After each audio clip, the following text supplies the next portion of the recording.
ভূমধ্য সাগরের পূর্বে ২৮,৪২৯ বর্গমাইল ব্যাপী ফিলিস্তিন দেশটি ছিল উসমানীয় খেলাফতের অধীন।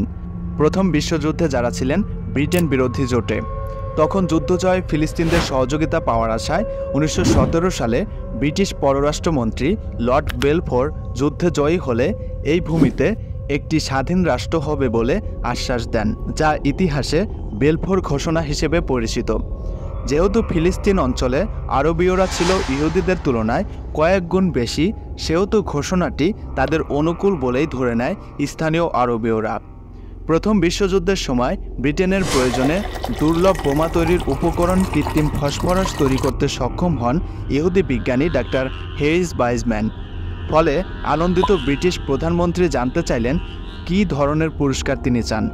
উত্তর ছিল, অর্থ নয়, আমার স্বজাতির জন্য এক টুকরো ভূমি, আর তা হবে ফিলিস্তিন।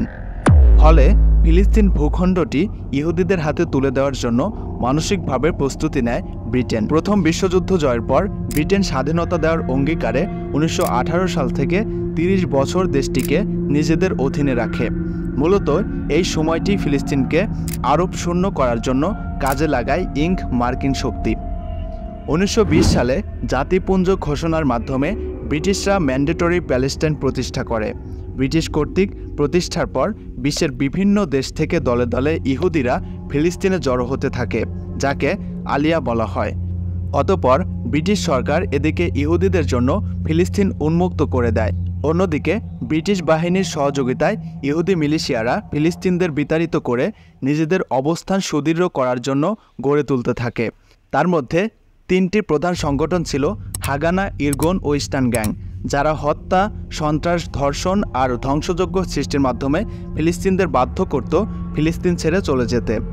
সংগঠনগুলোর গণহত্যার কথা যখন আন্তর্জাতিকভাবে প্রচারিত হচ্ছিল, তখন পরিস্থিতিকে নিজেদের অনুকূলে আনার জন্য গুপ্ত সংগঠন হাগানা বেছে নেয় আত্মহনন পন্থা। ১৯৪০ সালে এসএস প্র্যাটিয়া নামক একটি জাহাজকে হাইফা বন্দরে তারা উড়িয়ে দিয়ে ২৭৬ জন ইহুদিকে হত্যা করে। ১৯৪২ সালে আরেকটি জাহাজকে উড়িয়ে দিয়ে ৭৬৯ জন ইহুদিকে হত্যা করে। উভয় জাহাজে করে ইহুদিরা ফিলিস্তিনে আসছিল, আর ব্রিটিশরা সামরিক কৌশলগত কারণে জাহাজ দুটিকে ফিলিস্তিনের বন্দরে ভিড়তে দিচ্ছিল না। হাগানা এভাবে ইহুদিদের হত্যা করে বিশ্ব জনমতকে নিজেদের পক্ষে আনার চেষ্টা করে। পাশাপাশি ইহুদিদের বসতি স্থাপন ও আরবদের উচ্ছেদকরণ চলতে থাকে খুব দ্রুত। এর ফলে ২০ লাখ বসতির মধ্যে বহিরাগত ইহুদির সংখ্যা বেড়ে দাঁড়ায় ৫,৪০,০০০। এ সময়ই ১৯৪৭ সালের ২৯ নভেম্বর ইহুদি রাষ্ট্র প্রতিষ্ঠার লক্ষ্যে মার্কিন চাপে জাতিসংঘে ভোট গ্রহণ শুরু হয়। তাতে ৩৩টি রাষ্ট্র ফিলিস্তিনে ইহুদি রাষ্ট্র প্রতিষ্ঠার পক্ষে, ১৩টি বিপক্ষে এবং 10টি ভোট প্রদানে বিরত থাকে।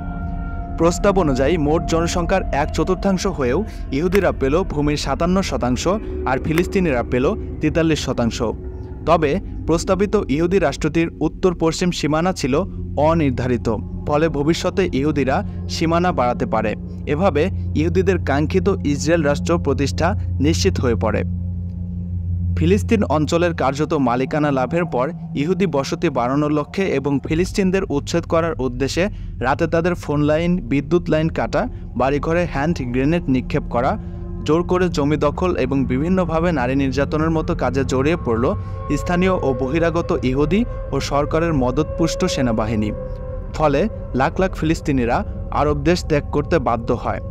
এরপরেই ১৯৪৮ সালের ১২ মে রাত ১২টা ১ ইসরায়েল রাষ্ট্র ঘোষণা করে ইহুদি জায়নবাদীরা, যাদের প্রধান ছিলেন দাভিদ বেন গুরিয়ন। পরবর্তীতে ইসরায়েলের প্রধানমন্ত্রী হন তিনি। ১০ মিনিটের ভেতর যুক্তরাষ্ট্র ইসরায়েলকে স্বাধীন রাষ্ট্র হিসেবে স্বীকৃতি দেয়। অতঃপর সোভিয়েত ইউনিয়ন ও ব্রিটেন স্বীকৃতি দেয়।